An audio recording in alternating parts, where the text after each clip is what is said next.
What is going on, guys? It's Modded Warfare here. Welcome back to another video. So in this video I'm going to be basically trying to cover this whole 5.55 exploit thing, just kind of a discussion on it because there's just so much comments I'm getting for people asking me to do a tutorial on the 5.55 exploit and how to make a bunch of videos on it. And the problem is that there's a lot of fake videos out there that are convincing people that there's like a public exploit for 5.55 or that they have an exploit for 5.55 when they don't. So I just want to cover this, try and shed some light on it, my perspective anyway. So first of all, from what we know, there does appear to be a 5.55 exploit that is in private. It's not publicly released, it is private. The reason that I believe this is, of course, because it is on a couple of trusted websites that I do trust fairly well. So you've got Dark Software, for example. If you go to the homepage, you've got your PS4 jailbreak status here, and it does say 5.5x. There is a WebKit plus kernel exploit, and it does say it has been fully exploited in private. It also says the same thing on sce.party. PS4 jailbreak status, you've got 5.50 to 5.55 fully exploited in private, and these websites are fairly trusted. They're not, they typically don't spread misinformation, so I'm pretty confident that there is definitely a 5.55 exploit that is in private, but it is not publicly released. The reason a lot of people think it is publicly released, or that a bunch of YouTubers have it when they really don't, is because these YouTubers are making a bunch of fake videos. So it's very easy to make fake videos pretending that you have a 5.55 exploit. All you have to do is, host a version of the WebKit exploit and add another button in here that says 5.55 with all the payloads inside, and just show you loading up the homebrew enabler or something like that. There's also firmware version spoofers so you can be on 5.05 but use this firmware spoofer, which is just a payload that you inject that spoofs your firmware version to 5.55. It doesn't actually change your system software to 5.55. It just changes the value of the system software version in the system settings. So when you go into system settings and view your system information, instead of saying 5.05, it'll say 5.55, even though you are still on 5.05. So people are using that to pretend that they have a 5.55 exploit. There's even people pretending they have a 6.00 exploit. So these videos are fake. The incentive to make these videos is just views. It definitely gets a lot more views.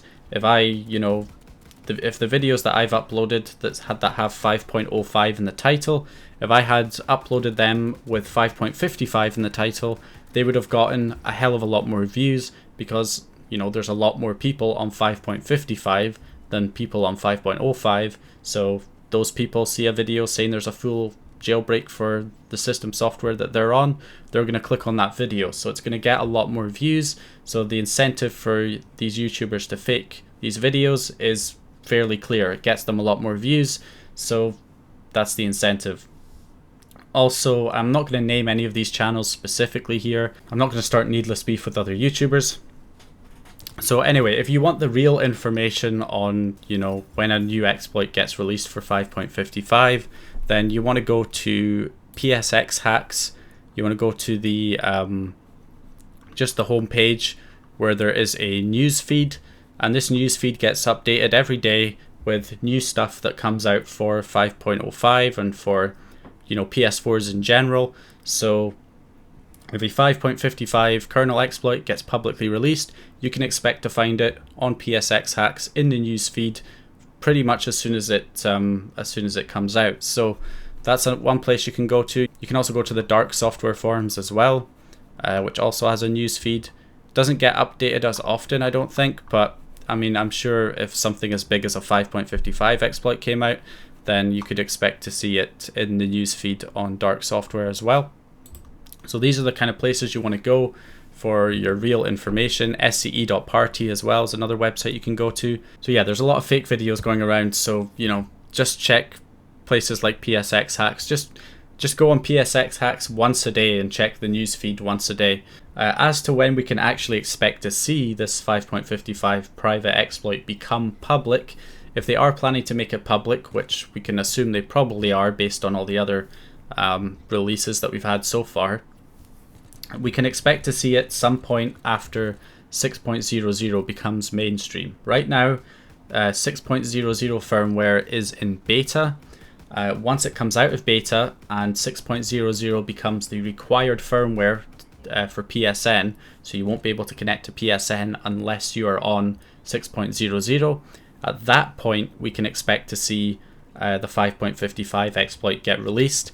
Whether that's as soon as 6.00 comes out or maybe a few weeks later, I don't know, but it's definitely not going to be before 6.00 comes out of beta. So and that's because if they release the 5.55 exploit right now, then people could go online with it and use the exploit to mod games online and potentially damage PSN, Sony's online service, and Sony might respond by, you know, a lawsuit or something against the person who released the exploit, or the person who made this exploit may not want to you know, ruin PSN for legitimate players, so they're holding the exploit back until PSN, you know, updates to a higher firmware, and then they can go ahead and push the 5.55 exploit, at which point, you know, anyone who's on 5.55 will be able to use the exploit, but they won't be able to go online with it because they would need to update to 6.00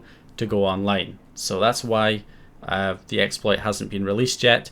That's why it's probably been, you know, it's been private for quite a long time, maybe multiple months at this point. This exploit's been private, and most likely the reason for that, again, is just that they don't want to release it because it could ruin PSN until a new firmware comes out for PSN, and then they'll release it. So that's kind of the situation we're at right now. So lastly, just don't update to 6.00 right now. If you're on 5.55, definitely hold out, because it looks like this exploit could be released some point soon. Whenever 6.00 comes out of beta, that's when we can expect to potentially see this exploit. So that could be fairly soon. So I would definitely, you know, not update to 6.00. If you're on 5.55, stay on 5.55 for, you know, as long as possible.